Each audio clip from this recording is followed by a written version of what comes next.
Empuraan movie കണ്ടിരുന്നോ? ഞാൻ Empuraan movie കണ്ടില്ല. റീസൺ? റീസൺ എന്ന് പറഞ്ഞാൽ ഞാന് എന്റെ സ്വന്തം നാട് കണ്ണൂര്. ഞാൻ കണ്ണൂരായിരുന്നു. അപ്പൊ അടുത്തൊന്നും തിയേറ്റർ ഇല്ലായിരുന്നു. അതുകൊണ്ടാണ് ഇമ്മീഡിയറ്റ് ആയിട്ട് കാണാഞ്ഞത്. പിന്നെ അല്ലെങ്കിൽ ഞാൻ അറിയാതെ FDFS പോയി കണ്ടേനെ. കണ്ടന്റ് എന്താണെന്ന് അറിയാതെ ഞാൻ, കാരണം കുറെ സിനിമയൊക്കെ FDFS കാണുന്നതാ.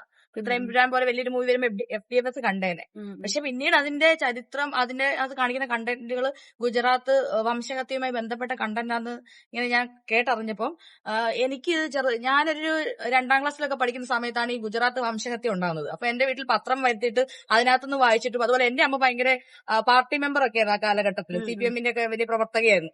അമ്മയുടെ കൂടെ യോഗങ്ങളിലും ഒക്കെ പോയിട്ട് എനിക്ക് ഇതിനെ പറ്റിയുള്ള കഥകളൊക്കെ അറിയാം. അപ്പൊ എന്റെ ചൈൽഡ്ഹുഡിൽ തന്നെ ഞാൻ 2ാം ക്ലാസ്സിൽ പഠിക്കുന്ന കുട്ടിക്ക് ഇത് ഭയങ്കര ഒരു ട്രോമയായിരുന്നു. എനിക്ക് ഭയങ്കര ഗർഭിണിയുടെ വയറ് കീറി കുട്ടീനെ എടുക്കുക, അതൊക്കെ എനിക്ക് ഇപ്പോഴും പറയുമ്പോൾ ഒരുമാതിരി എനിക്ക് ഭയങ്കര ടെൻഷനാണത്. അപ്പൊ പൊതുവെ എനിക്ക് വയലൻസ് കാണാൻ പോലും ഇഷ്ടപ്പെടാത്ത ആളാണ്.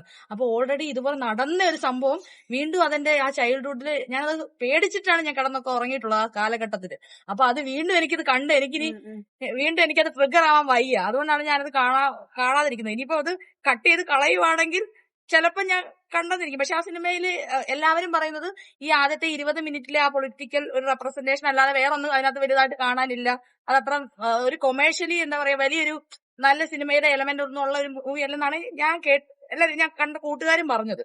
അപ്പം കാണുവാണെങ്കിൽ അതിന്റെ നമ്മുടെ രാഷ്ട്രീയ പ്രാധാന്യം വെച്ചാൽ ആദ്യത്തെ 20 മിനിറ്റ് ആണ് കാണേണ്ടത്. പക്ഷെ എന്നെ സംബന്ധിച്ച് എനിക്കത് കണ്ടിരിക്കാനുള്ള, ഞാൻ അത് കാണുവാണെങ്കിൽ പിന്നെ ഒരു 2-3 മാസത്തേക്ക് പിന്നെ ഞാൻ ഫുൾ മെന്റലി ഡൗൺ ആയി പോകും. അതുകൊണ്ടാണ് ഞാൻ കാണാതിരുന്നത്. പക്ഷെ ഇന്നിവിടെ എമ്പുരാനും, പക്ഷെ ആ സിനിമയെ ഞാൻ ഇതുപോലെ നമ്മുടെ ഇപ്പോഴത്തെ സംഘപരിവാർ ആൾക്കാർ, സെൻസർ ബോർഡും എല്ലാം അതിനെ ഇതുപോലെ ആക്രമിക്കുമ്പോൾ ഞാൻ ആ സിനിമയ്ക്ക് പരിപൂർണ്ണ പിന്തുണ കൊടുക്കുന്നുണ്ട്. അതുകൊണ്ട് തന്നെയാണ് ഇവിടെ എമ്പുരാന് സപ്പോർട്ട് ചെയ്തിട്ടുള്ള ഗുജറാത്ത് വംശഹത്യയെ പറ്റിയിട്ടുള്ള ചർച്ച ചെയ്യുന്ന ഈ പരിപാടിക്ക് ഞാൻ വന്നത്.